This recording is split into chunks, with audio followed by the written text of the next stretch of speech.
Detecting talk of the day, Saturday the 25th day of November, 6:58 a.m. I watched a video here this morning about 3 a.m., Won't say who did it. There wasn't nothing wrong with the video. Different model detector than what you're going to see here. The DS2 version 200. And some comments were made. Oh, it would hit them coins just turning the machine on. Well, okay, I get that part. But those were very shallow. The differentiation between the iron above the coin, okay? So my question would probably be, well, what does that machine do if the iron sets higher above the coin? And even if the coin is moved over to the side, what happens? What happens to the ID? Whether folks want to admit it or not, a detector that will yield better information on some iron situations has value. There's some sites you can't go in and dig every swinging signal a detector hits with, we'll just call it bogus ID. Give a non-ferrous signature, yet you don't know what's there, okay? I'm going to an 1830s house site this morning to detect about 9:30, 10 o'clock if everything goes as planned. Do you think I'm going to be out there digging just every swinging signal in this manicured yard? The answer is no. Will I find anything worthy out there today? I don't know. It's been hunted pretty hard, boys. May use the old Manico or some too with that M8 call. Alright. So anyway, without further ado, let me show you a demonstration here for you folks. Some of you people that have put versions 100 or 110 or 200 in your machines, you may have noticed something. And, it could be a little deceiving. Okay, this is version 200. Sensitive FT compared to fast program, silencer 2.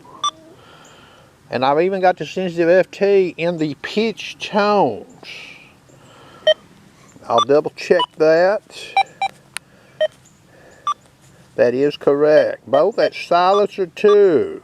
This is sensitive FT, nail and nickel. Watch what happens. You hear that iron tone on that signal? Fast program. Same exact silencer. Same speed 3. You see the ID there. Alright? So a person looking at that might think, oh, well, I don't need to be using that damn sensitive FT. It's bullshit. Well, I'm going to turn the camera off here in a few minutes and reset up a test. And we'll look again, okay? We'll look at this again. Now, let me say this too while I'm got this camera on. Based on what old Sharpshooter has seen, tested, and using this detector. Now, I haven't used the later versions as much as the earlier versions, 0.6 and 0.71. That's a fair statement. I've not used this detector as much because I've got some sickness in the family. But it may be a good conclusion to draw. Using versions 100, sensitive FT, and 110, and sensitive FT in version 200. The number of signals in the wall that will yield 7, 8, and 9 that are indeed non-ferrous targets, not iron, will probably decrease versus using versions 0.6 and 0.71, all programs. That's what Sharpshooter thinks, okay? So let me turn this camera off briefly. Alright, camera back on, boys. You see that nail there and you see that nickel. Okay, so you're out in a wild with this detector. Sensitive FT silencer, equal silencer in these machines on the windows. Silencer 2, speed 2. Full tones. Just a factory notch, and I will get rid of that. Iron TID is off. Alright? You hear that? Now that ID on that nickel's in error somewhat, okay? That old nail there's a bothering it. Two-way signal. ID both ways. Alright? Now, if I go to the fast program, pitch tones, we'll even listen to it in full tones. No notch, pitch tones. 2 in the window for silencer, 2 in the window for speed. No tricks in this video. You see that reactivity there? Alright? What happens here? So you're in a manicured yard using this machine. Okay? Selective digging. How you like that, boys? How you like that? Similar call has been swept here. I'm not cheating this machine. You know, I don't favor one program over the other. I'm just showing you, you know, it depends. You see that? Look at there. You're out in a damn manicured yard and you got that shit in the window. Well, what are you going to do with it? Now remember, I'm getting to hear the iron. And hear that coin there. But I ain't got a damn clue what that is, do I? I mean, that could be a, you know, something ultra small. That could be a damn quarter down there, as far as I know, or a damn penny, dime, piece of foil. Okay, so I'm going to leave everything be here. I'm going in here to notch. Let's just notch this machine up to 10. See what it does. So now I've got a 31 in the window. Well, if I seen that in this damn machine, I damn sure would think fall, wouldn't I? But we know that ain't a damn piece of fall, don't we? See that? Look at there. Coming straight across the nail, I get one-way signal. Departing the nail, 2930. All right, let's notch it up a little higher. We'll notch it shorter than it. We'll say you're going to go out in the side and you're going to hunt this thing with a 57 notch. You want to hear nickels. You don't want to hear the iron. Now we got a one-way signal coming in there. Short with a 64, 63. Okay? But that's what I had to do. Okay, so let's go back in here. We'll take the notch back out. Alright. I'm going to fast forward with the notch. Let's say I want to hear the iron. So I'm going to stop it at 12 and I'm going to notch 12 to 57. I can see out here. There we go. 12 to 57. That's all I've done. Now what do we get? Okay, so I can get some signal there.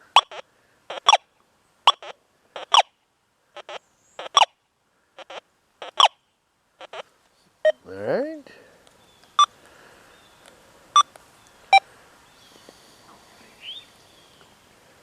We take the notch back down to no notch. Whoops.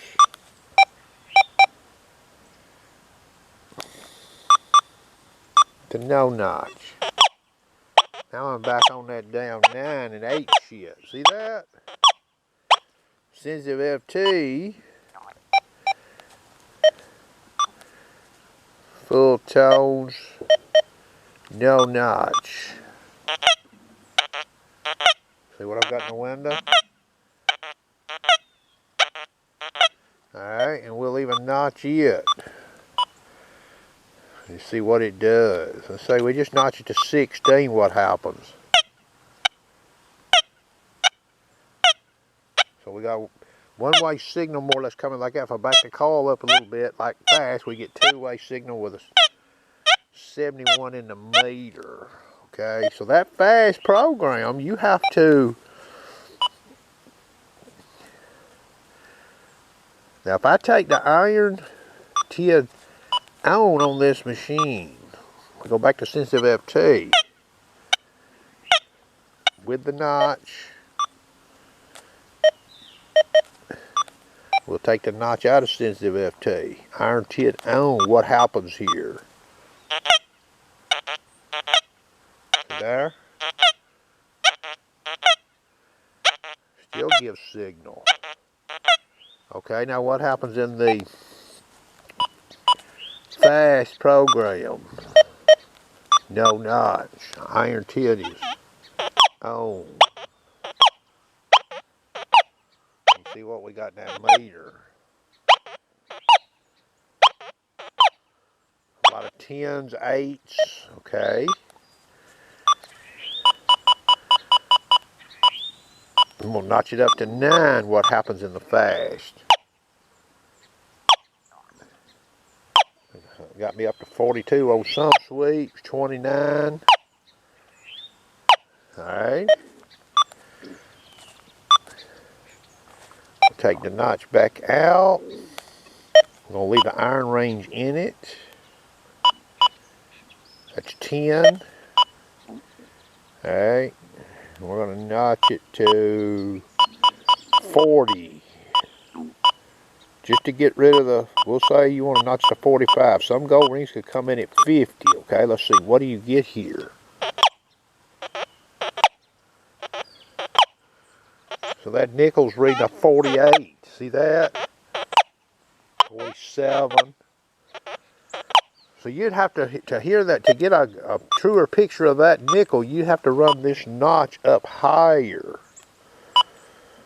So looking for your gold rings that would read, there's 57 notch.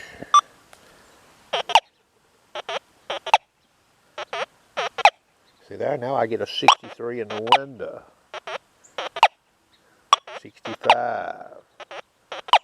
You see what I'm saying? You can't get a decent ID on that nickel. You have to run the notch pretty much right up to it. The sensitive FT, I can be over here, alright? We'll do the same way with it. You want to hear the iron?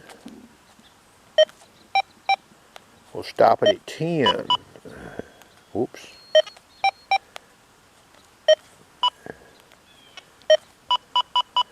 Let's say you want to run it up to 40, 45. You want to do some select digging. Alright?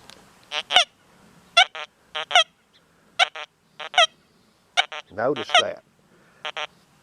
Notice what it gives in the window there. The meter's moving so fast, you turn this iron tin off. Okay.